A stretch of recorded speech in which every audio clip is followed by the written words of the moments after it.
The film opened on Monday, April 18th, when Bayfield University's bell rings, the movie begins. On her birthday, Teresa Tree Gelbman wakes up hungover in Carter Davis's dormitory. She doesn't answer her father's call when he calls. After requesting Tylenol, Tree is about to leave when she notices Carter's roommate entering and embarrassingly inquiring whether she see a lot of people when she exit the dorm. Like couples in the rain. Woman asks petition. Group of students. Tree encounters Tim, the man she dated, as she makes her way to her room. When he asks Tree why she hasn't responded to his texts, she responds that their date at Subway made her unhappy and that's why she hasn't. Lori Spengler, Tree's roommate, is there as she enters. Tree rushes to get ready after realizing she would be late for class. Then Lori gives her a cupcake that she made just for Tree. Due to the carb, Tree blows out the candle and throws the cupcake in the garbage. Tree attends class and meets with her lecturer, Gregory Butler, thereafter. Despite the fact that Gregory is married, the two are having an affair. After Tree stopped it from moving, his wife Stephanie is at the door. For a meeting on a spring dance, Tree joins her sorority sisters at lunch. Becky, a sister, gets reprimanded by Danielle Bousman, the head sister, for bringing junk food to consume. When Becky stands up to go, she runs into Carter and spills her lunch all over Tree. Tree pulls Carter aside to continue covering up the fact that she slept in his room as Carter tries to give her some jewelry that she left behind. Danielle invites Tree to a party at a dorm later that evening. Tree heads through the campus alone and passes a group of guys wearing the school's sports team merchandise. They're the babies.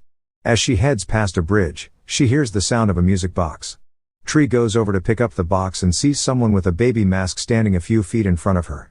She threatens to call the cops, and the person runs. Tree starts to leave but is then chased by the masked person. They eventually catch Tree and stab her to death. In the early hours of the next day, Tree awakens in Carter's room. She was very confused.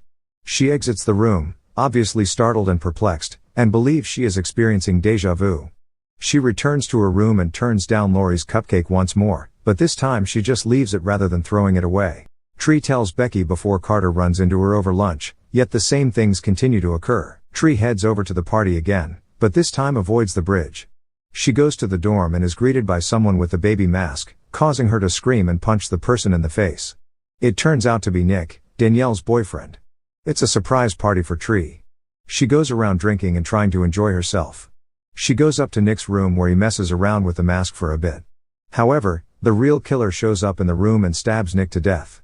When she's not looking, Tree is attacked by the killer, who takes her out with a broken bong piece. Tree awakens once more in Carter's bedroom. This time, she's much more freaked out. She dashes to her room to alert Lori of her pursuers. She is soothed by Lori, who advises her to take the day off and unwind in her room. In order to keep people out, Tree boarded up the chamber and locked it. The murderer nonetheless breaks in later that evening. Despite repelling the murderer, Tree is nevertheless fatally stabbed. After going through the same things again, Tree explains her situation to Carter, who is understandably confused. He suggests that she narrow down her list of suspects until she can find out who the killer is. Carter thinks the killer may be specifically targeting Tree on her birthday, which means everyone at school is a suspect since Danielle told everyone about the surprise party. As she pursues her suspicions, Tree makes a number of loopholes. Tim gets caught in his room watching homosexual porn when she is first going for him. She suspects Stephanie after dying a second time, but she sees Stephanie just before the killer drowns her. She suspects Danielle, but after the two struggle and are struck by a bus, she passes away all by herself. After crossing off those names, Tree suspects Gregory might be the killer. She looks for him in the hospital after getting an X-ray taken to find that she has sustained internal damage from her previous deaths. While going through Gregory's office, Tree finds a baby mask in his drawer. However, the killer stabs Gregory and then chases Tree into the parking lot. She takes a car and gets out. As she excitedly thinks she escaped death, a cop pulls her over for speeding. Tree lies and says she's drunk and high so that she can be in a cell and avoid the killer. When she's cuffed and put in the back of the car, the killer drives past and hits the cop. The gas tank starts leaking, so the killer drops a birthday candle to ignite the fuel and blow Tree up. Once more, Tree awakens in Carter's bedroom. She uses a few occurrences she's been observing repeatedly to demonstrate her prescience, including a vehicle alarm going off, kids being hit by sprinklers while they are studying, and a group of activists standing together as one of them collapses to the ground. Carter takes Tree to the nearby burger place as she is now getting weaker with each new loop. She's getting worried that she may be running out of lives. Tree mentions avoiding her dad's phone calls and tells Carter that her mom passed away 3 years earlier. Moments later, They then see a news report on TV about a serial killer named Joseph Toombs, who is notorious for going after young women. Tree believes he's the killer and that she can finally stop him. To stop Toombs, Tree and Carter sprint to the hospital. Tree is shielded by Carter, but Toombs snaps his neck. While Tree is able to take down Toombs, she understands that Carter will remain dead if she is unable to halt the loops. Before Toombs can reach her, she flees to the top of the bell tower, where she hangs herself while vowing to soon track down Toombs. Tree starts the new loop with more positive energy. She greets Carter warmly, warns the students about the sprinklers, and is friendly to Lori when she goes to her room. Tree goes to Gregory's class and interrupts his lecture to pull him out and tell him she is breaking things off between them, and that she's dropped his class. During the lunch meeting, Tree shows up with a tray full of junk food and proudly scarfs it down. Although Danielle tries to send Becky away, Tree doesn't let her leave, and instead takes Becky's chocolate milk to pour on Danielle's head, humiliating her. Carter then comes by to return Tree's jewelry, and she kisses him in front of the other sisters. She then invites Carter to join her later that night for her birthday. Tree joins her father David for lunch, Jason Bale. Since her mother passed away, she says it has been difficult to be around him, but she also tells him she loves him and is sorry for hurting him. Tree prepares herself to go after Toombs.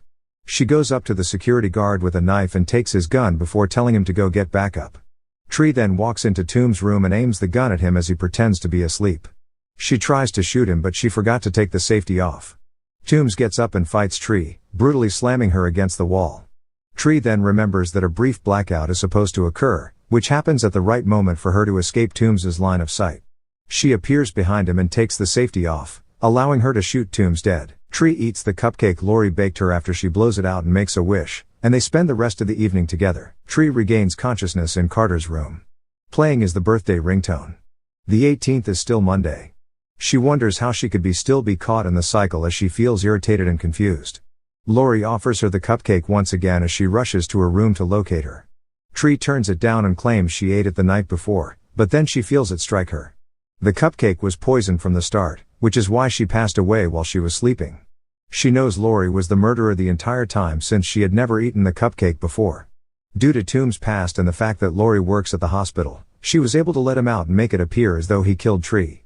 Tree tries to make Lori eat the cupcake and even threatens to bring it to the police.